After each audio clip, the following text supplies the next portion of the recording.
Washington. This your boy, Marty 4 here once again. Hey, what's going on YouTube? This is your boy Marty 4 here once again, and we're here to recap on this week's episode of Empire. I don't even know why I just went like on that. I don't even know where that came from, but we're just gonna keep the ball rolling. So this is actually a very good episode. I enjoyed this more so towards the latter part and the end, where I was really gagging, and even next week, bitch. I can't wait. Like, I'm legitimately excited, you guys. So either way it goes, we're gonna start this off with Lucius and Jamal are at this, I don't know, what do they call these things? Events? They just have like these random get-togethers with these shareholders about Empire to discuss, the award shows that are coming up, things of this nature. And Lucius is just being petty. That's just the bottom line. Lucius is just being petty, saying all these things to these press and these news reporters about Jamal, saying shady undertone things about him and how he's not really an artist, how it's really not a competition between the two and shit. I'm just like, that is so petty. Like, come on. You just mad. I really think you're just mad because otherwise you're exhibiting behavior that makes me feel like you're threatened by Jamal's success. Just admit it. And I think it just makes it worse that he's gay and straight men feel threatened by gay men for some reason. Their masculinity it just feels threatened. I don't understand it. It just is what it is. So that's the kind of image that Lucius is giving me right now. And one of the reporters that he's talking to is kind of like a little thought. And Cookie clocks this and she's like, I don't know if I wonder where Cookie's feeling emotionally for this particular episode is, because her and Lucius aren't like exclusively together, but they have such a history that it's almost like even if they dated other people, the other person would still feel some sort of jealousy. It's like, I know I can't be mad, but I am mad, but I don't want to let you know that I'm mad because then that would make me mad. It's this weird, it's like she's trying to, not feel the way that she feels, even though she can't deny it. She knows she feels some type of way, but she's just trying to let it go and keep herself busy with the things going on with these ACES Awards. So she ends up meeting up with Andre afterwards, and Andre has this idea to where he's going to go public about his whole mental disorder, and because they're trying to show this whole unified front for Empire now. They're trying to get everybody on the same page, make it seem like we're all about family, so we're going to come out about this disease, and it's just going to be, our selling point here. We're going to try to make us seem like we're together when Lord knows we are the furthest thing from it. So Laura comes into the club. Now, mind you, I forgot to mention how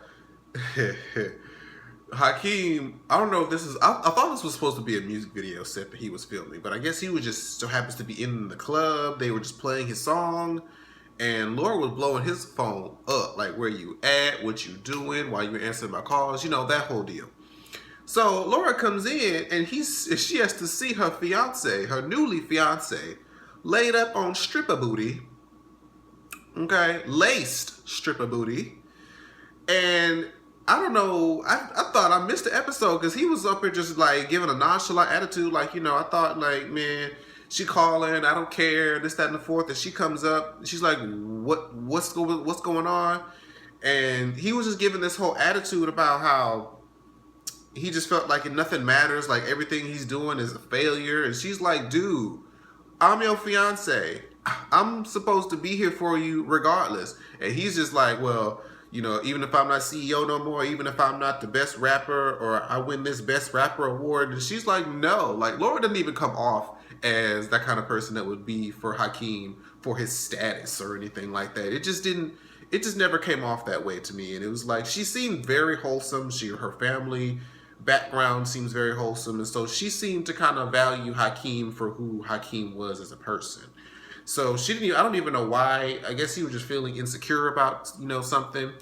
And so he dropped the ball and was like, what if, even though I got a nigga pregnant, Laura went full blown on that ass, and then she walked away. I was like, see, did you have to do it that way? Like, you could have told her. I felt like she deserved to know, but you just can't drop it in the club while I have to be blowing your phone up and I find you laying on stripper booty. Laced stripper booty. Okay? And that's just, nah. I don't understand what Hakeem's whole deal was or why he was acting the way that he was. It just didn't make too much sense to me. But all the brothers get together, Andre, and they just trying to come up with like a plan of action as to how they're going to deal with Hakeem and this new baby and this, that, and the fourth. And it's just like, and Andre was like, oh, so you going through hard stuff. It's not like I just lost a child or anything. I'm just like, okay. And he's like, it's not like that, but I'm still just, going through it right now. Just help me, brother. Sympathize with me, brother. And speaking of brothers, we follow Jamal. Jamal is talking with Becky. They walking through the Empire. Guess who he sees? He sees Michael. If y'all remember Michael from, I guess it was earlier in this season. Is it that same season? I think it's the same season. Him and Michael were together. That's his ex. But there was that artist that was trying to, remember that a while back, that was that artist that was trying to paint Jamal and was like really into Jamal. And all of a sudden, we see they're at this event at an apartment, and Jamal sees Michael and the artist is blowing his boyfriend outside on the balcony. And we hadn't seen Michael since. Now, Michael is fine.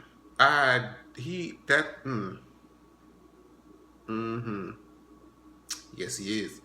Michael looked good. And he was up there like, hey, how you doing? He was kind of trying to be not awkward, because it was awkward to see him there. And Jamal was just like, hi.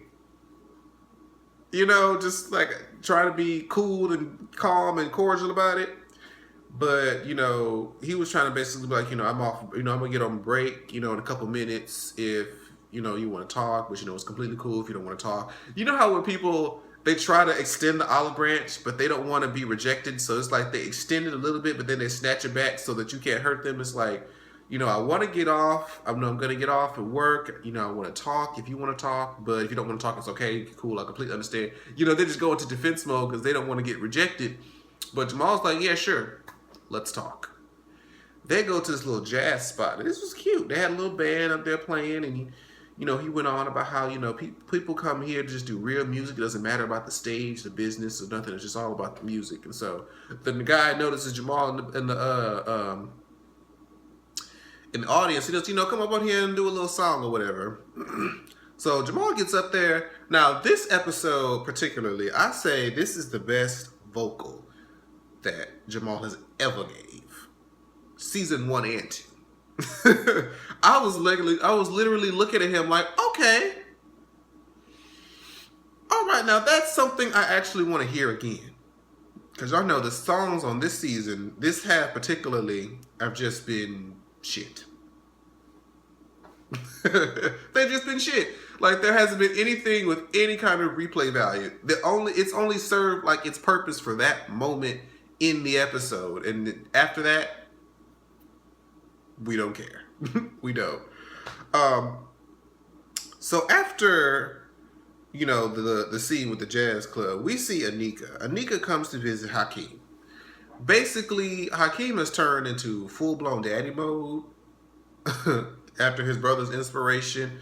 And he done got him a big stuffed bear. He done bulletproofed, baby-proof the apartment and got this big stuffed bear. And Nika's kind of like, that's all cute and dandy, but who says I even want you in the baby's life? He's like, whoa. Like, I feel like given who my family is, or my father is in particularly, I know how to be a proper father. I know what not to do, okay? So she was telling him about how Lucius was basically threatening her and the baby the day that the baby is born. And so, of course, this pisses Hakeem completely off. And we flash forward to Lucius and the other little news reporter lady. Did she ever say her name? Does she have a name? I don't think she has a name, y'all. Put her name down in the comments if she has a name. I swear they never gave her a name unless I just missed it. But they was flirting back and forth, here and forth, and Cookie comes in and basically cock blocks. And when she leaves, she was like, I need to disinfect this seat. This girl probably got her coochie juice all over it. And of course, Lucius is just loving it because he sees that Cookie feels some type of way. He knows it. And he's just relishing in it. And Hakeem comes in and is like, look, if you threaten me and my baby, long story short, fuck you. You ain't gonna see me again, and you ain't gonna see the baby again. And Lucius just kind of looking at him like, well, look at who done grown a scrotum. Walked up in here. And Cookie's like, yeah, you think this is real funny, don't you? Well, the thing is, you need Hakeem to show up at all your events, stupid. This is a moment where Lucius gains somewhat more respect. Now, Lucius is a very interesting character because the things that he respects is almost like he respects you more if you threaten him. If you threaten if you come at people the way that he comes at people, for some reason he gains more respect for you, which I feel is very interesting. So Cookie feels like she has to handle Boo Boo Kitty because Lucius doing it is not the right way that she wants to be done. So she goes over to visit Anika and her door's open. I'm like, uh-oh, somebody done got in there and snatched her up because I know Empire's good for snatching up people. And the paramedics pull her out in a stretcher. I'm just like, oh, Lord. Did somebody already have an attack? Did she already get attacked? Did she miscarry? Did she fall down the stairs? Is Karma coming to kick? Because she done pushed the other girl down the stairs? Hell, did Rhonda push her down the stairs? I'm just trying to figure out. They never really said what happened. She was just in pain.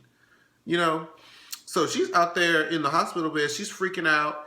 She's hyperventilating, having a panic attack, and Cookie's in the right in the ambulance. Like, can y'all give her something like something for a thing? And they said that they can't really give her like any kind of specific drug because it may harm the baby. So they can just give her some oxygen. So she was just like, okay, look, you know what, girl, just breathe. I'm here for you. We gonna make sure this baby is all right. And so she says thank you. And she calms down. So she makes it to the hospital. We move over to Lucius. Lucius and the Thought Reporter are hooking up, and listen, I know this is TV. I know this is primetime TV, and, sex scenes or love scenes are common, but something about this particular scene felt like they pushed it just a little bit over into soft porn. Just a little bit, because they showed some things that you typically don't see in these primetime love scene type of movies. Like, she was bent over, they slapping, they choking. You see her like pulling the belt off like she was about to go down, like she was about to do work.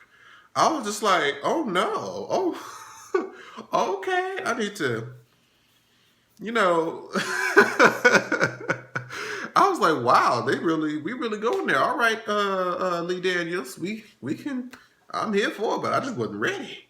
I was just like, all right. Well, in the midst of all the hot and heaviness, Cookie calls, and, of course now he's trying to say, oh, it's a family emergency, and she's annoyed because Cookie's been showing up every time they get together, and she's like, well, what if I do a story on Cookie and how she got the infamous Lucius lion wrapped around her finger. And I want to say she called her a bitch too.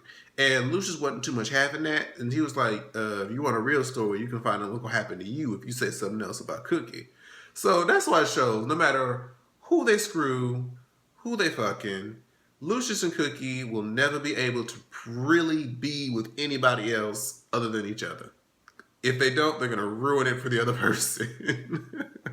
So Laura comes into the hospital bed, or the hospital room with Hakeem. And of course, he's kind of shocked to see her because she decided that this whole baby thing and you with the lace stripper booty, and we just have two different ideas of what family is. And so she took the ring off.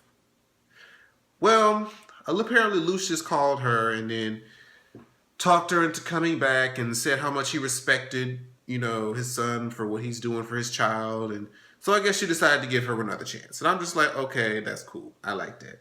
I like that. And two of the shareholders come after, you know, the event, after Cookie had announced that, I guess, Lucius, Jamal, and Hakeem are going to all be performing on the Acer Awards show together. And so they said, well, we were looking for an external person to be CEO of Empire, but we decided that since we've seen how well you and Cookie work together, what about being a co-CEO? And initially, Cookie was kind of like, I mean, that's great and all, but probably nah. She was leaning more towards no. But Lucius like, you know, I think it's a great idea. And I'm just like, you do? You know, that just wasn't what we was expecting. Because, you know, Lucius likes to be the head honcho. So it was odd that he wanted, at first, that he wanted to, you know, embrace this idea. But then once, you know, he congratulated Cookie and was like, I got your back. You saw he was looking to the camera with that menacing Lucius look. So I was just like, oh, hell. You already know he's going to be on some bullshit. You already know he's going to be on some bullshit. But this was probably the most exciting part, which is leading into next week. So after Lucius pretty much dumped old girl, the thought reporter, she walks over to Andre and says, I have some information that I think you would be interested in. He opens up the envelope, and I'm thinking, what in the world could this envelope be? And I saw those pictures of that house, if y'all remember from, either was it last episode or a couple episodes back, where Thirsty the lawyer was going to that place, and we found out that Lucius' mama is still alive. And I was like, ooh, how did she get this information? Did she hire Thirsty? Is he going up against Lucius on the slide? Like, what's this about? How did that come together? So Andre finds out that his grandma's still alive, and I'm just like, oh no. Oh no. And then we see next week where he brings the bitch in front of Lucius, and he's like, you have no idea what you just done. And I'm just like, I cannot wait until next week, you guys. Oh my God. There's only 2 episodes left until the finale. It's going to be sad to see Empire go again because I feel like we waited forever and a day for it to come back. But I've enjoyed it so much so this particular half of the season that I have the first half. And I don't want to see it go, but such is life, you know. But make sure you guys like, comment, and subscribe to the video. Make sure to tell me what you thought about the episode. What do you think is going to happen with Lucius and his mama next week? Because I know, baby, that's what I want to see. Oh! And Jamal is hooking up with everybody that he used to be with. Because I saw in the preview, they showed it for a split second, but he was hooking up with that other little black painter guy that he was with. So he's getting Michael back. They're probably going to screw at least once or twice, just to old time's sake. And now he got the other dude. All right, Jamal. Go ahead and get it. But anyways, thanks again so much for watching, and I'll see you guys next time. Bye-bye. Like, share, subscribe. Jamal, Washington.